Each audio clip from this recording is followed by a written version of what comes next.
Steve, it's the 4th of October. You're in your car. Take us back to that moment. What happened? Yeah, I've got a feeling I'm going to look back on that date and almost see it as the dividing line between first half of my life and second half of my life.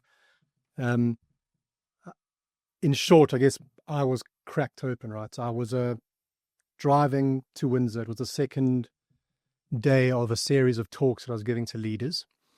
It had been quite an intense week, lots of work, not enough sleep. I was driving. I guess I was just, focusing on the road, thinking about the upcoming talk. And then it was as if someone sort of got inside me and flicked a switch from on to off. And it just felt like all of a sudden I was just ebbing away. So it was a very intense, scary feeling. I wasn't quite sure what was going on. Wow. That sounds so scary and dangerous while you're driving. Well, very scary. I mean, I managed to pull over at a petrol station.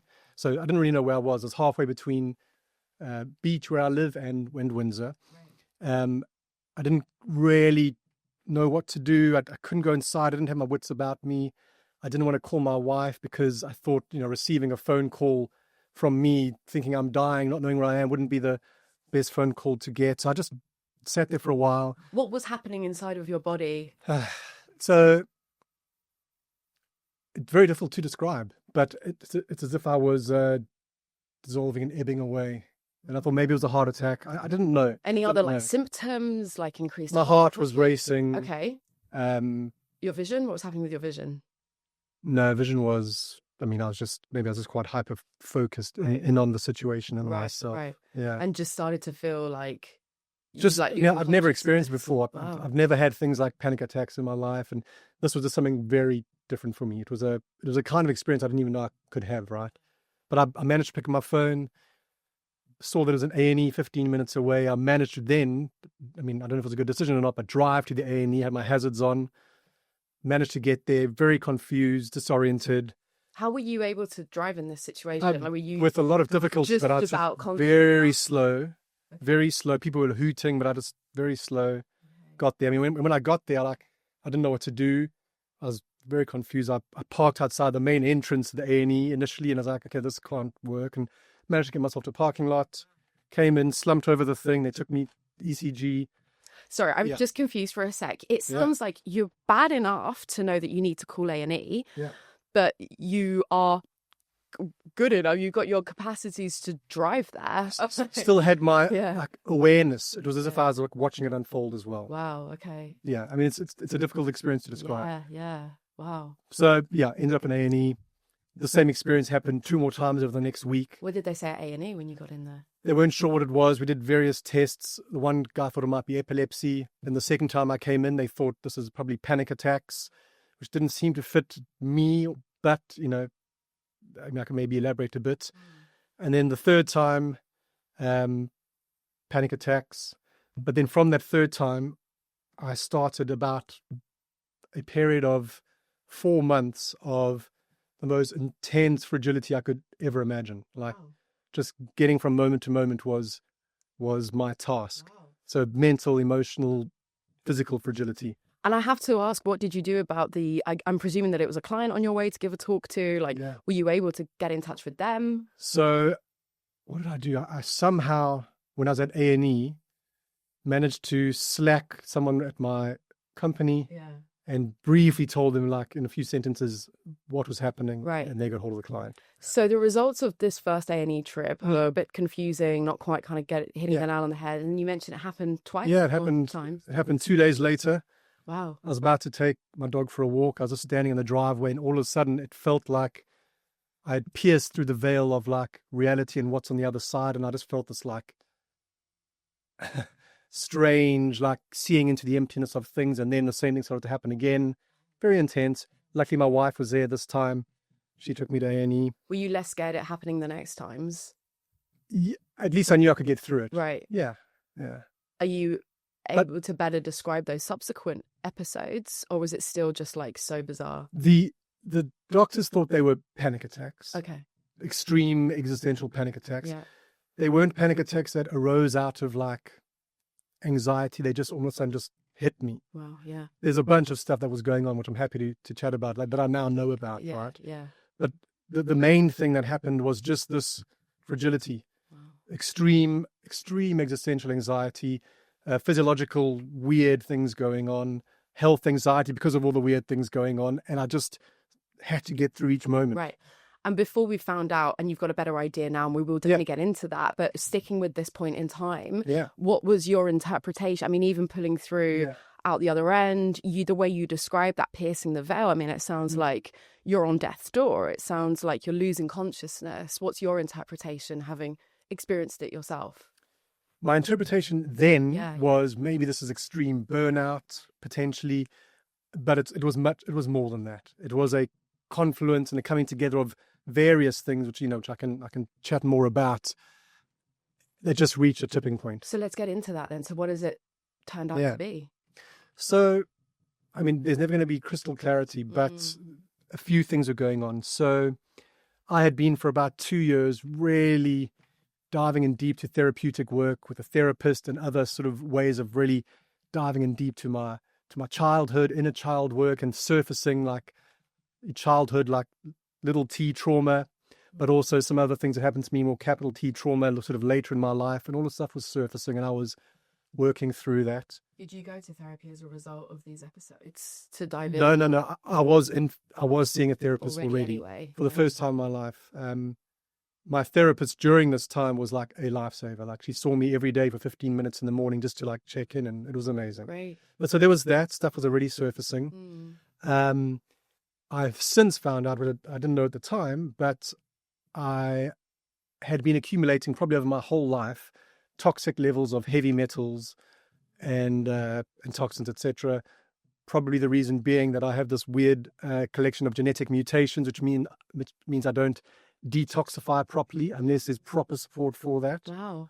Where do heavy metals come from? How can we? Comes from that? A lot of things. Can come from water sources, from foods, from... What kind of foods? Everything. I mean, a lot. It's probably especially non-organic foods, but also alcohol. I used to be, a rampant hedonist for a period of my life, and I probably would have built up over time. But the reason why it built up, normally we would be able to excrete this out of our system, but my detox system wasn't working properly. And so what happens is your body, as a protective mechanism, starts to shunt the toxins or the heavy metals into your tissues, your brain and other tissues, so that it's not in your blood circulation, right? Right. Now, what might have happened, and this is probably plausible, for the 3 months leading up to all of this going haywire, I'd been really focusing on my health, right? No alcohol, really healthy eating, etc., etc. And I might have unknowingly triggered like a detoxification process and sort of liberated those heavy metals from my tissues into my blood system, but then not had the capacity to excrete them. And that might have played a big role in it as well. Right, okay. So there's that. And then there's 15 years of working very intensely in like very purpose-driven work with my whole heart and soul in it, like very intense. And, I guess I was a striver and, gritting through things. And I think it all just came to a head and...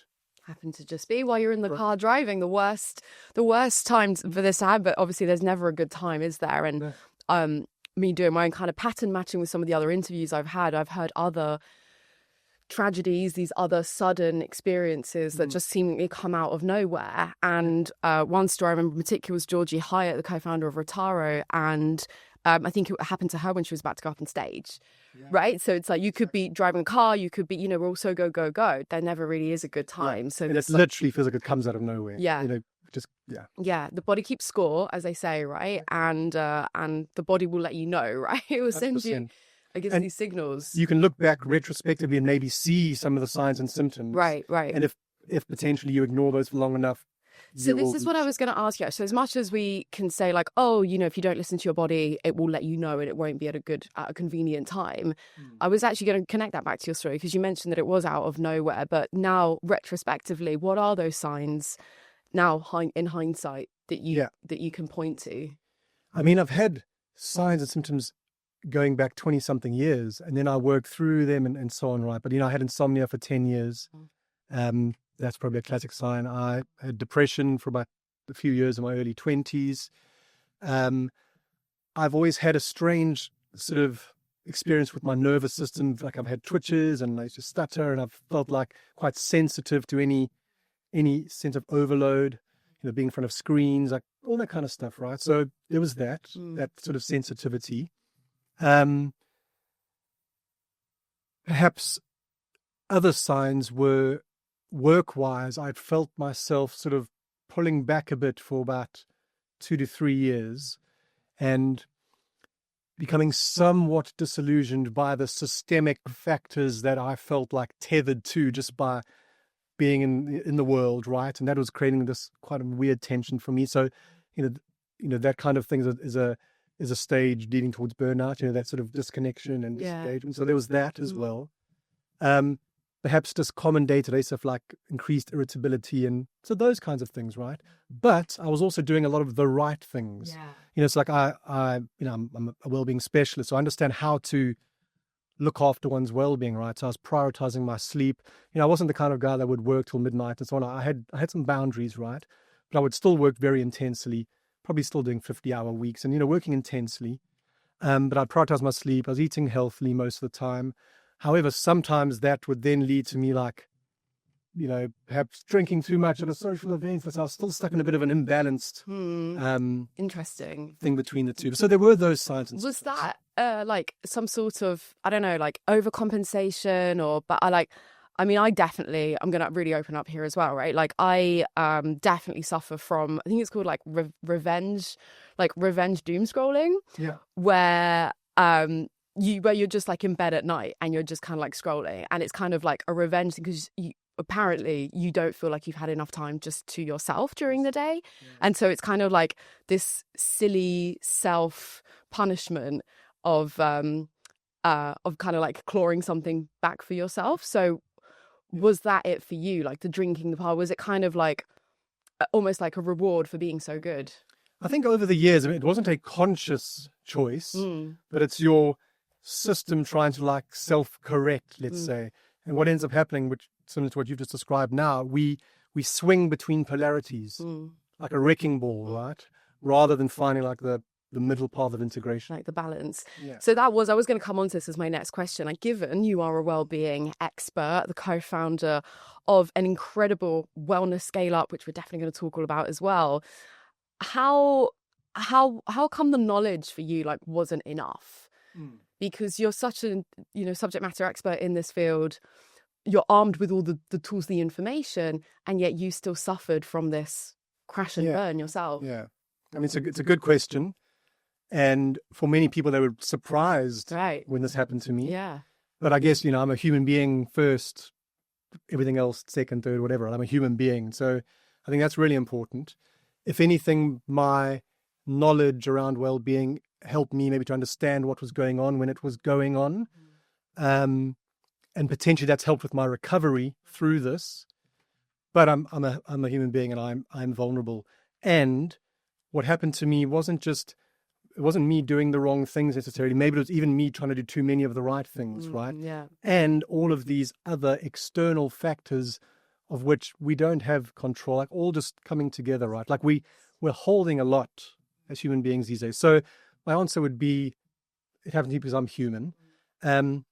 Interestingly, about a month before this happened to me, we were running a retreat in the Cotswolds for CHROs, which we do every half year or so. Nice. And we invited Professor Vincent Deary. He's a psychologist. He's written a book called How We Break.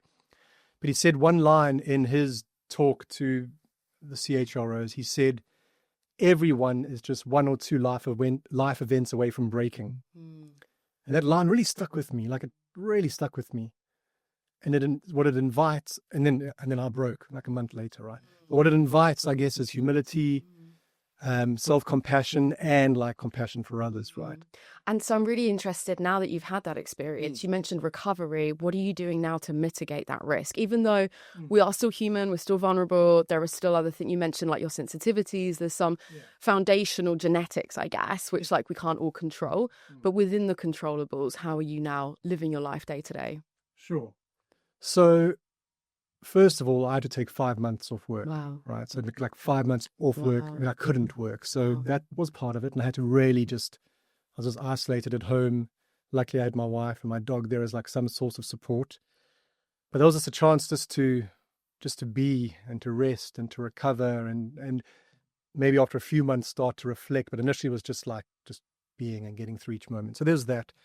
Since then, I'm prioritizing rest and recovery, but not just as something you do after like smashing yourself. Like it's something you bake in to your day. To your point, like if you grind it out, like boom, boom, boom, boom, boom, you're going to either crash after that, or you're going to find some way to like compensate for that, to try and find your time back. So you need to like find integration through your day. So that's one thing, right? Mm-hmm. I did also dive deep into, and it's not for everyone, but I dove deep into my genetics. I understand my vulnerabilities. I did hair mineral analysis tests. I understand what's going on to a degree. I'm on quite a targeted supplement protocol and a nutritional protocol for now. It's certainly not what I want to continue forever, but for now it's sort of restoring some of the gaps that are in my system. Yeah. And any other like specifics in terms of your diet, nutrition, exercise, all that good stuff, I can imagine. So exercise has been a part of my life for a while, but what's been important for me during this period was to like listen to my body. There was a time for the first few months. So initially I couldn't exercise at all, but after a few months I would try to go to the gym. If I just jumped on the bike and just pedaled gently for 5 minutes, my heart rate would go to like 180. So there was something severely wrong, like autonomic dysregulation. So I had to I did yoga initially. That really helped. And now I've found a sort of zone 2 cardio and functional gentle strength work, not smashing it. This is about working with where I'm at right now. And I can imagine the deeper challenge being internal, like mentally, right? Especially as someone who's so ambitious, who's led this phenomenal scale up. Internally, the inner monologue, that voice, that compassion that you talk about of rest is not a reward. We just, again, vulnerable human beings, we still need to have this rest without having already like smashed ourselves first, as you put it. So I can imagine that kind of inner monologue also being kind of a challenge to manage as well. Yeah, it was challenging. I know all this stuff, right? And it's what I talk about, and in some ways I was living it, but in other ways I wasn't. Like we've normalized things that shouldn't be normal, and so I was part of that still. And so it was more just a real tangible recognition or revelation of the stuff that I knew about but hadn't quite embedded into my way of living yet. So that perfectly segues into the next question, which was, given you were already a leader in this softer leadership, this really kind of championing well-being, you led Unmind. Now that you were already doing all of that stuff before, so now that you have had that extreme personal experience yourself, how has that affected this mission that you're on? Quick one, so sorry to interrupt. I'm sure that you are on the edge of your seat listening to this interview, at least I hope so. I'm so aware of all the other podcasts that are already out there, so the fact that you've decided to tune in and listen to this one is not lost on me. If you can just go that one step further and hit that follow or subscribe button, doesn't cost a thing, takes 2 seconds. Now is your chance to do that. It means so much, really appreciate your support. Thank you so much. Now let's get back to the interview. It really segues into the next question, which was, given you were already a leader in this softer leadership, this really kind of championing well-being, you led Unmind. Now that you were already doing all of that stuff before, so now that you have had that extreme personal experience yourself, how has that affected this mission that you're on? Yeah, it's been it's definitely going to affect my mission moving forward. I feel like I mentioned first half of life, second half of life. I feel like I'm in the liminal stage between those two, where I can feel something emerging, unfolding. I think having gone through what I've gone through now, the intense suffering, it was so intense, has shifted slightly my orientation around what I do. I've always been about human flourishing. I've always been, I've seemed to have had this pull towards that. Where do you think that comes from? Because I read your mission is human flourishing. I love the way that you phrase that. Where's that come from for you? Why is that your mission?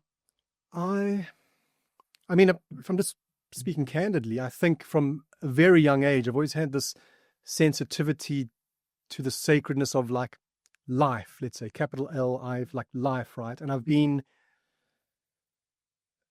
sensitive to, even at that small age, that young age, like injustices or people being taken advantage of. Like I had that kind of thing as a young boy. I mean, I probably shouldn't admit this, but there were instances when I was 5 or 6, and this happened more than once, where I'd punch other boys in the face for bullying someone else. And so I might not have gone about it in the most elegant, graceful way, right? Clumsy 5-year-old, but I was trying to stand up for people, right? Yeah. So I think I just have this kind of a that fire was sensitivity. Yeah. But that evolved over time. I mentioned earlier, I went through my first sort of dark period of my life, late teens into early 20s, depression, insomnia, really struggling. And I came out of that, and I came out of it by learning about well-being, philosophy, spirituality, human potential, and so on, and applying that in my life, and then finding like this newfound vitality and meaning and purpose, in my early 30s.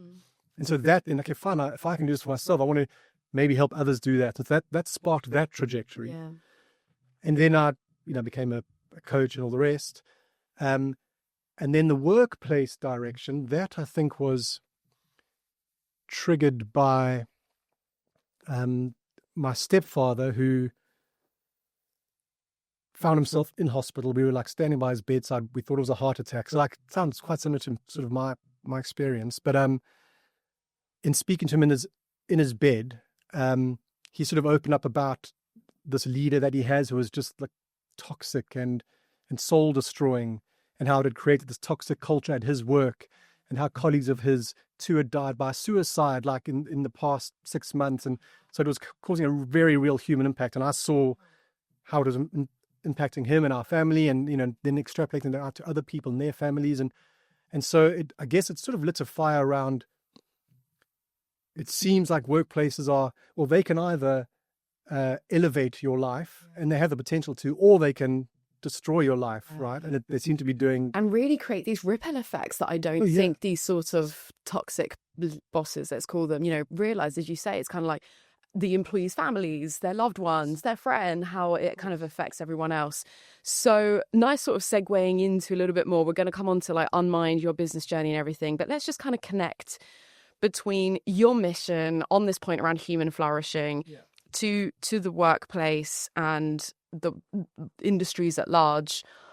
Why now is it more important than ever to be preaching about human first, softer leadership that prioritizes well-being, given everything that we've got going on in the world at the moment?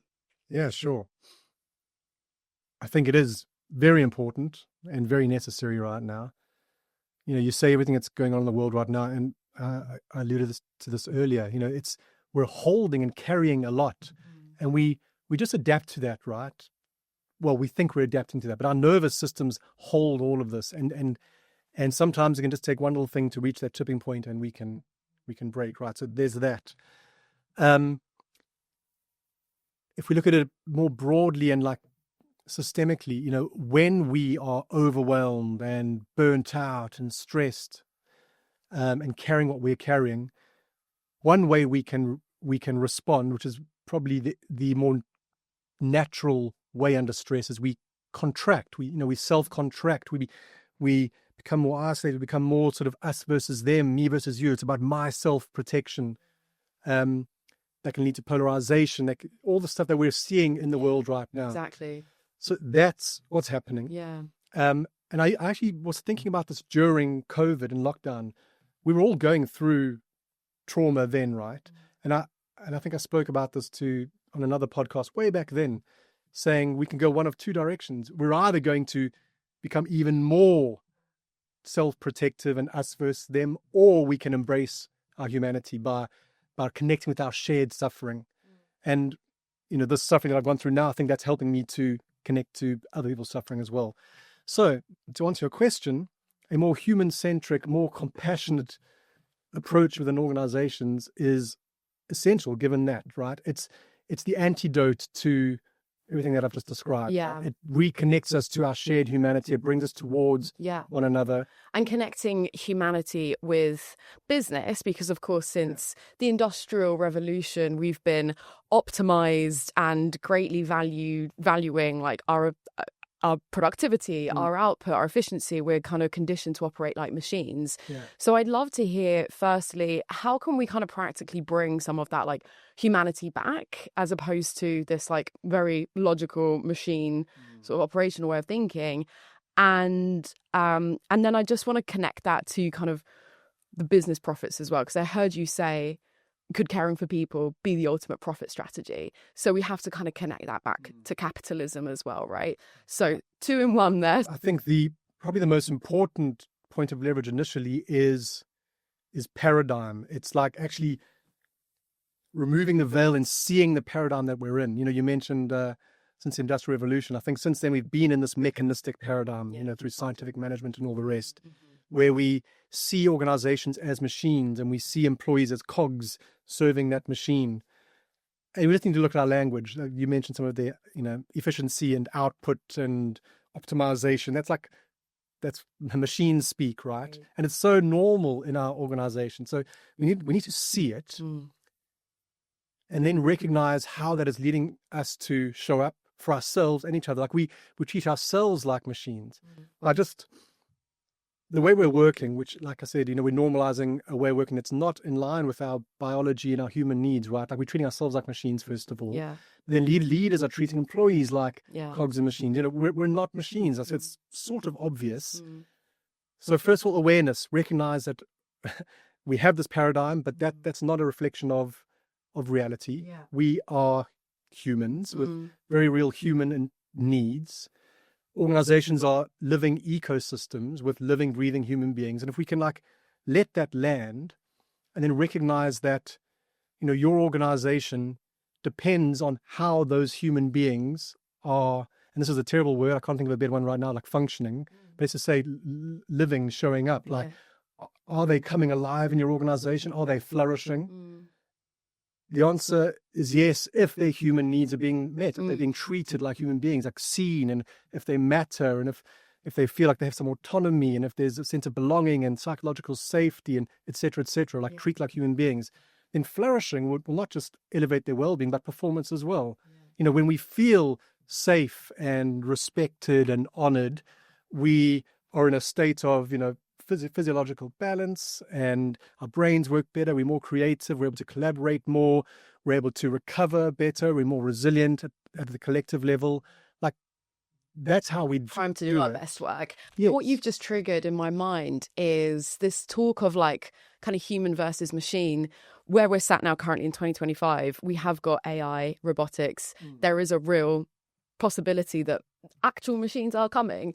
And so what's the future for humans? Do we actually have could we take a more optimistic view and say, actually, now that we have actual machines coming, instead of trying to get humans operating in this way since the Industrial Revolution, can we now actually afford to be more human and lean into that? I think there's that paradox in there. I think there is the opportunity to lean even more into our humanity, but only if we make those decisions now, right?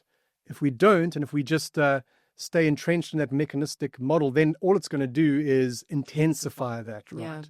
And so I think it's a really important conversation to be having. A few weeks back, a CEO of, I think it's Fiverr, he wrote an email to his company talking, trying to do a reality check, AI is coming for your jobs. And I guess it's doing to shake people up and wake them up. And then he was talking about you have to work faster, harder, all this kind of stuff, right? And my response to it is towards what? Towards what end? Just for the sake of it? Right. So we're not playing games we can win if you do that. You're never going to outsmart or outrun AI. Of course. So how can we win? And with that in mind, because I was just thinking about the threat of AI coming and taking our jobs, what are the opportunities that we can lean into as individuals?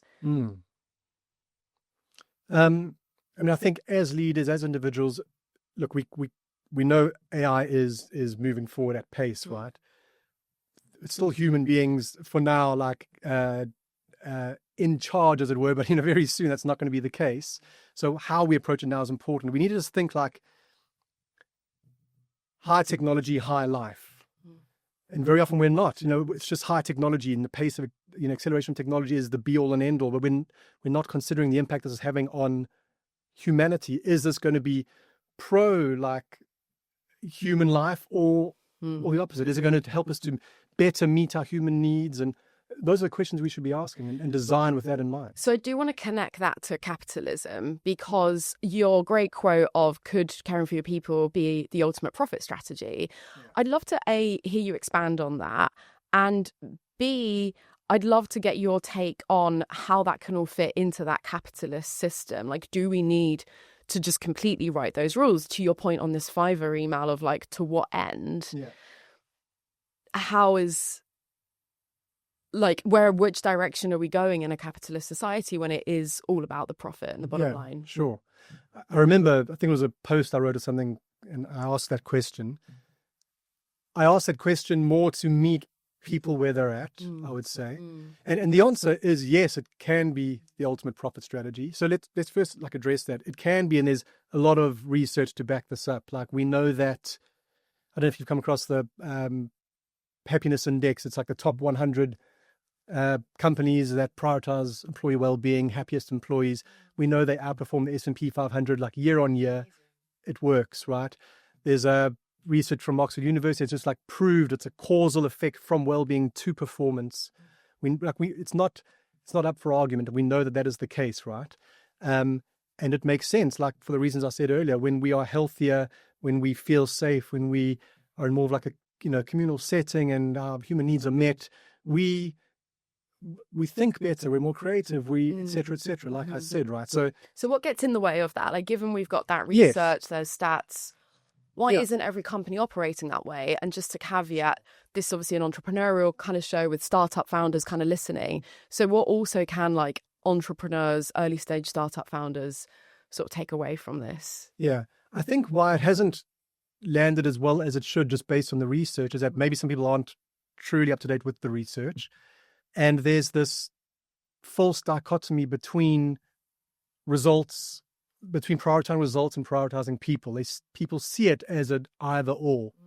And I think that's quite prevalent in many organizations, especially your more market-driven hierarchical organizations. Yeah. But that's false, right?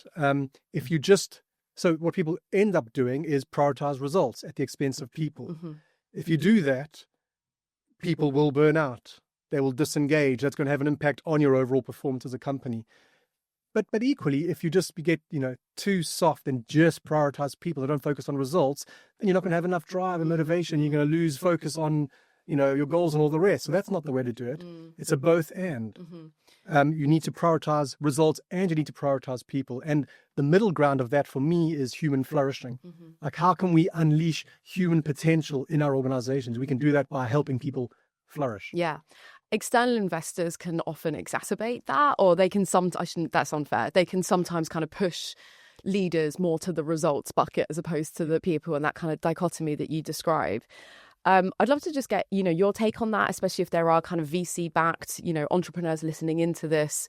And of course, we'll segue onto your story with Unmind from that as well, as I know that was another VC-backed scale-up. So how do kind of investors affect that sense of leadership for founders? And how can they navigate the challenges? Yeah, for sure. I mean, I guess first of all, just to say that, just using my own company, Unmind, we wouldn't have grown at the scale that we grew without our investors. So they've played an important role in our trajectory. And venture capital comes with demands and expectations that can be difficult to navigate. And they can be difficult to navigate, especially if you're a mission-driven business. And so it's important to recognize that and to go into that with open eyes. So that's really important. Give us an overview of where you got to with Unmind, because as far as I'm aware, it's kind of Series B. If you can give us a quick overview of sort of the size, the investment, just to help kind of frame that concept. Yeah, sure. So we're 9 years into our journey. Let me tell you a bit about the the trajectory of well, it. just kind of sticking with like how you also navigated kind of those VC presses. Like, sure. Did you get to kind of Series B level with Unmind? Yeah, we've just raised recently as well. Okay. Yeah. So it is very challenging. It brought with it real challenges, right? I mean, I guess maybe the first few years we didn't really experience those challenges as much. We grew quite organically, it seemed, and then during COVID, things just skyrocketed. And I guess we found ourselves on perhaps an unrealistic growth trajectory, which is then sets up further expectations, right? And so it was very difficult to hold the tension of mission and metrics. Like that was the very real tension.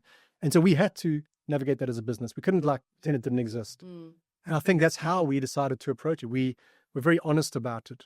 We named it. We spoke about it as leaders. We spoke about it to the whole organization, and spoke about it in a mature way, right? And we went through like a cultural transformation, which I'm happy to chat about as well around all of this. But I think that's how we had to navigate it. It didn't make it less difficult, and we certainly didn't approach it perfectly. And there were challenges throughout the whole journey, but we approached it by saying, okay, to my point that I've just mentioned, we are going to prioritize our metrics, our results, and we are going to prioritize our people. Because we are a mission-driven business. This is what we are about. We can't make it an either or. It's impossible to do that perfectly in balance all the time. So there'll be times where you probably swing, but as much as possible, we wanted to do both. We didn't just talk about that. We baked it into our structure as an organization, into how we operated as an organization. So, we had something we called metrics that matter, which were like our core 7 or 8 KPIs for the business. And they were like split between your traditional results metrics, but also our people metrics. And we held ourselves accountable for both. Like we reported to the board on both. Nice. Like there's one thing I'll just mention just to bring it to life. One thing we've been doing for the past few years is we ask our employees, we did I think once a month initially, but then once a quarter, we ask them one simple question: what impact is working at Unmind having on your mental health and well-being? And you can answer from very negative up to very positive. It's a 5-point scale. And I set the goal that we wanted to be 100% net positive. Now that's probably idealistic, and it is somewhat idealistic. I think the global average is around 10 to 15%. Most people are being negatively impacted by their work culture. At our worst, we were sitting at around 50, and at our best, around 80% net positive. Yeah. Whilst also obviously achieving our other metrics. I love that. Are there any other specific tips around people management? So as much as I love those check-ins, it's almost like a bit of, dare I say, kind of a bit more of a lagging indicator, right? To check in afterwards to see how they're feeling. What did you implement on a more sort of day-to-day basis to make sure you were sort of looking after your people during that really rapid scale-up phase? Yeah. I think one important part of it is having leaders actually believe this and then role model it and talk about it. So that's one side of it. I'm in the executive team, and to have someone really championing well-being within the executive team, I think is powerful. Yeah, nice. It wasn't like a prescriptive program per such. I mean, we ran initiatives. We ensured that we were checking with each other as human beings, but it was more the culture. It was more the culture that we built, and there was one specific thing that we did, which I can chat a bit more about. But it's more what you talk about. It's the conversation that you keep alive as an organization. So it can't just be lip service. Like employees need to see that you actually do care about this. There's those behaviors. Exactly. There's something called psychosocial safety climate. It's a mouthful. Love that. But it's the degree to which employees believe you as leaders care about their well-being. And it's been labeled the cause of causes when it comes to engagement and employee well-being and performance and retention and all the rest.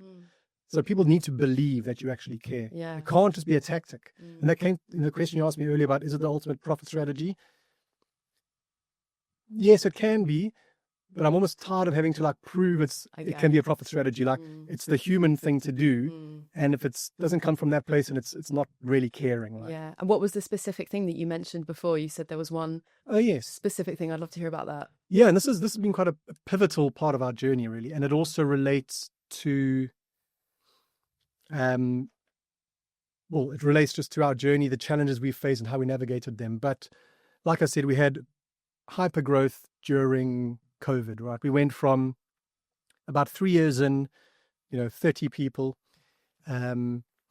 organic growth, to not that long later, maybe 12 or so months later, 180 people. Our sales cycle dramatically reduced. We brought on loads and loads of clients, like millions of users. It was quite a massive shift. Yeah. However, as you know, this happened during a time where we're not with each other, face to face. We went from a very human, like intimate kind of culture to now all of a sudden we just pixels on a screen. As a leader, I found it really strange. I was very close with everyone, and then all of a sudden 180 employees. I didn't know most people, but we're having to keep up with the demand. We gave access to the NHS, all employees, for free, so like another 2 million people on the platform, and it was a super intense period. And I think what happened is that we found ourselves almost like outgrowing where we were at, but we had no chance to almost come up for air and reassess. Coming out of lockdown, when we were able to then come together as a, in person, we flew everyone in from like New York and Australia. London office came in, and we came into our office. We ran an offsite, but there was something that we did. I'd had a sense that what was working before wasn't working, but we couldn't quite put our finger on what it was. And I had this idea that perhaps it was our culture, and it was what was once our strength was maybe holding us back. But I couldn't verify it. So what we decided to do was I immersed myself deeply into something called competing values framework, which is it's what the name says, competing values within an organization. So like clan culture versus market culture, you can understand what that is, and like hierarchy versus innovation and adhocracy, like they compete against one another. And you can effectively assess your culture and the degree to which these four show up in your culture. Now, what we decided to do was run something called the Organizational Cultural Assessment Inventory. Normally, you just do it with leaders, and as a leadership team, you assess your culture. And interestingly, you also then define what your ideal culture would be, like what will help us achieve our goals as a business now. But we decided to do it with all of our employees, and we did this. And then we ran this session where we revealed the results. And what came out was that everyone, it was maybe different degrees, but everyone assessed our culture as extremely high clan culture. So that's all about kindness and collaboration and humanity, but good stuff. Yeah. And then quite low in the others. So what happens is you spread 100 points across these four. We had like 70-something points to clan, and then small across the others. Right. But interestingly, where people wanted to go was dramatically reduce clan and go more into market a bit. So it was like, 40, 20, and then go more into adhocracy, which is all about innovation and autonomy, and then still keep low hierarchy. But what we then had was a map. So we could now talk about it with like clarity. This is what we feel is going wrong for us right now. Yeah. We had to almost kill our darlings. Like we had to realize that what was our strength was now our weakness. And so then over the next 18 months, we had this map. We want to become this kind of culture. It wasn't a prescriptive program. It was talking about it, having a common vision, a common goal, making like a public commitment. And then within 18 months, we had achieved that culture type. Wow, incredible. Makes a ton of sense given the company's shifted so much. It's gone through this huge scale-up journey. Obviously, you're not going to be the same, let alone with a global pandemic in the mix. And I appreciate you sharing like a really clear, structured framework to be like, look, let's get it all out here, map out this quadrant around the whole company, and just those basics of clarity and the clarity and commitment, I suppose, those two C's, right? Like the clarity of this is the direction that we're going in, clearly communicated, you all know this is where we're going, and we're all adults, and you can kind of, to a degree, let people kind of figure it out for themselves. So with just sticking with this kind of hyper growth phase, obviously VC enabled you to go through this incredible journey. Do you have any thoughts on, like, I'm sure you're super grateful and Unmind wouldn't be what it is today without them. I'd love to get your take as a VC-backed founder and gone through not only this insane scale-up phase, but also being such a champion for wellness, plus your own personal tragedies in the mix as well. Do you have any thoughts on alternative financing options for ambitious entrepreneurs?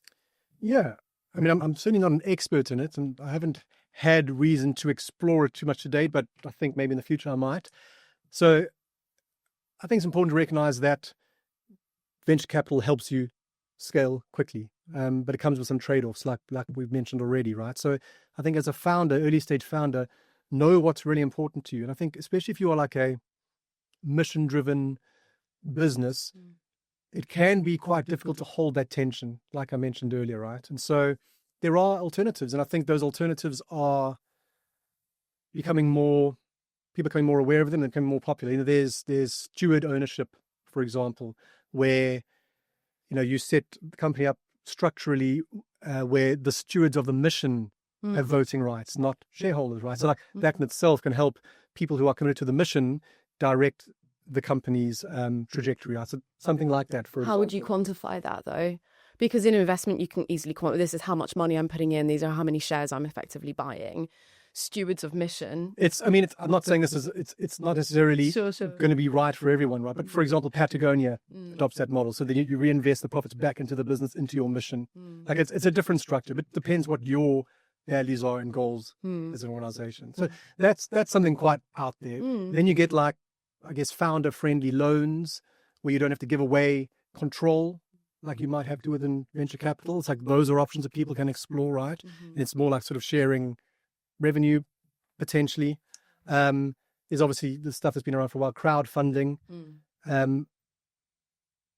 would just invite people to explore and do their research. Do you think any of these other options give you like as much money as VC can? Because obviously crowdfunding, angels, loans, none of these kind of match those millions, multi-millions that VCs can deploy. That's the thing. So you need to know what's important to you. Like VCs give you that capacity to grow quickly, right?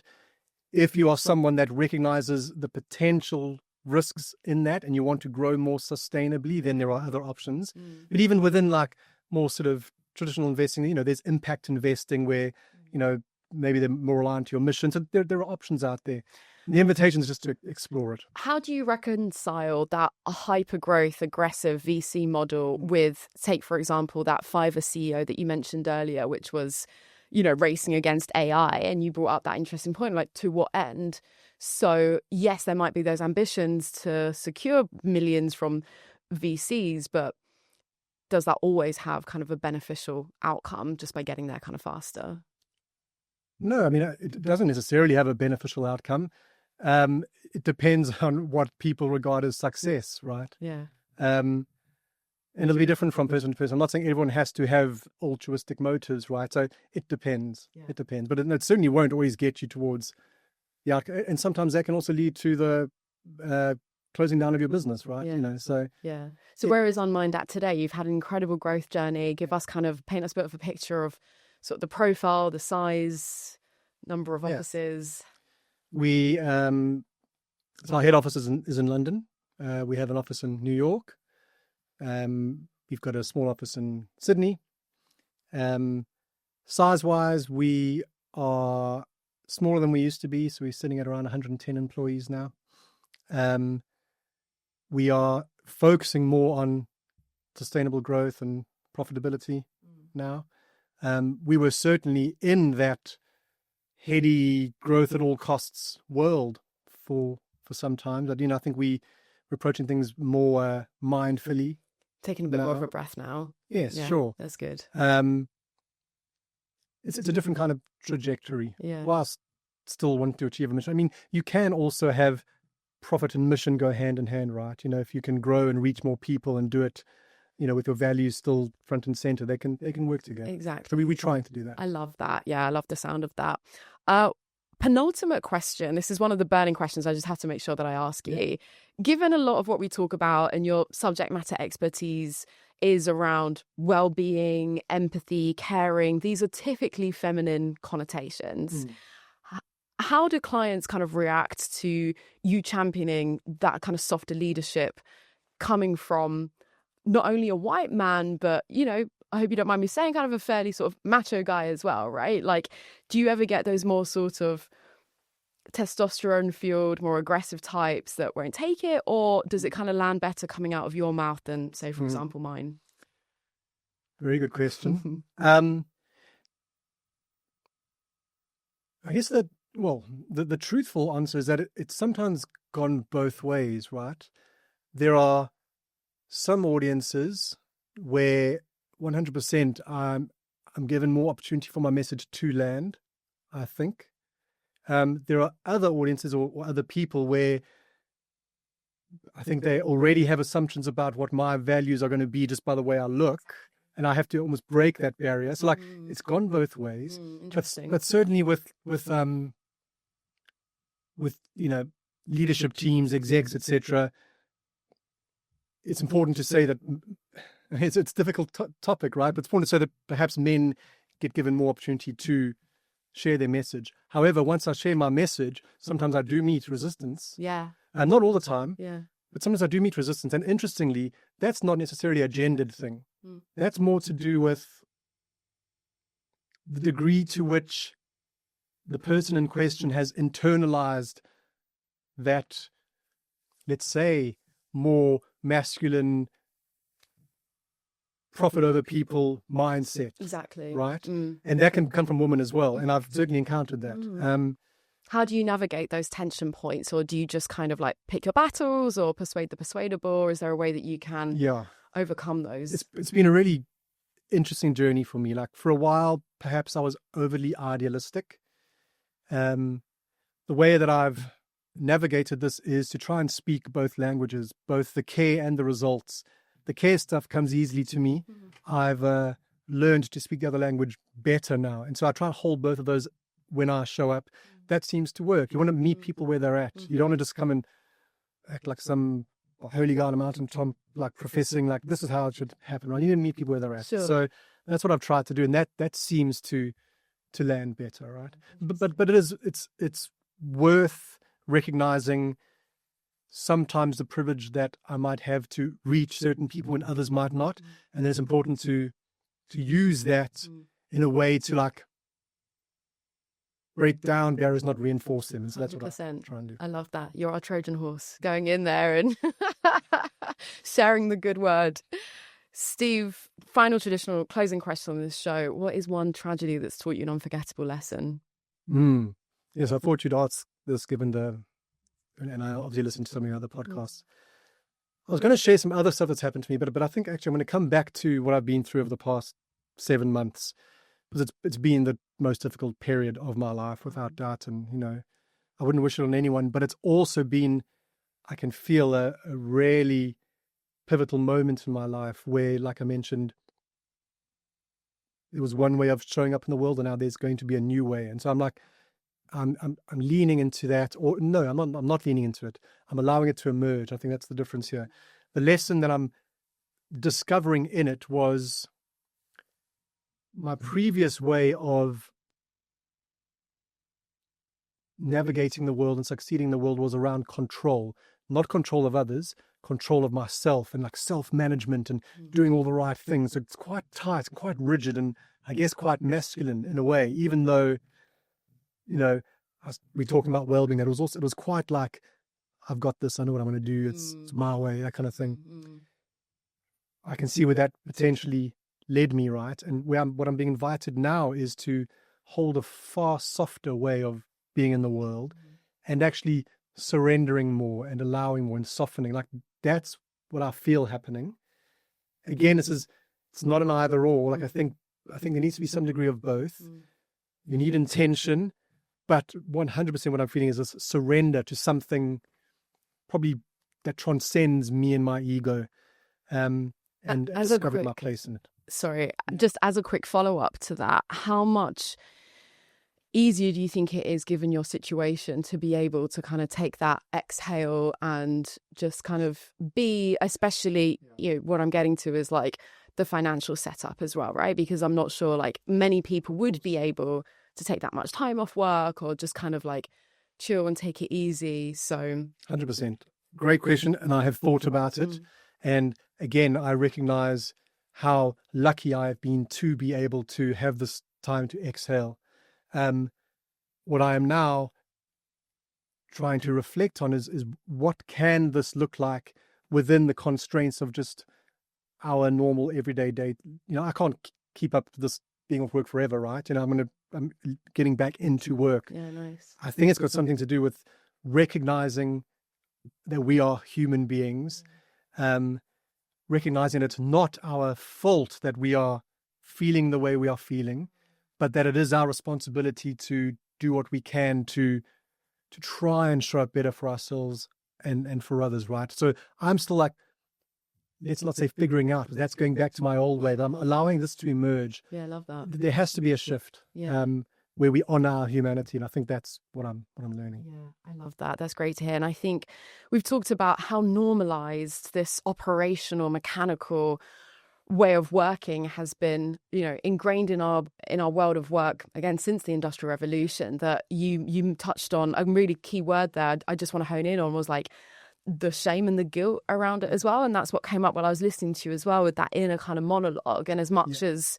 okay, maybe we can like get a little bit more sleep, take a bit more time. It's easier said than done sometimes. And I think that until we affect more of that change, and love to see companies like Unmind have that greater impact, I think it needs to kind of be so much more widespread and pervasive and normalize that other way of working to help kind of dull that voice that beats us up in our mind. So I 100%. Appreciate all the work that you do, Steve. It's incredible. Great mission that you're on with Unmind. I'll leave the link in the show notes if anyone wants to check it out. And I really appreciate you coming on and sharing your story. I appreciate your vulnerability, opening up, and lots of really practical lessons shared. So thank you so much. Great, Steph, and enjoyed it. Thank you. And thank you so much for listening. I really hope you've enjoyed this. If you have, you know what to do. Please hit that subscribe button, and I will see you next time.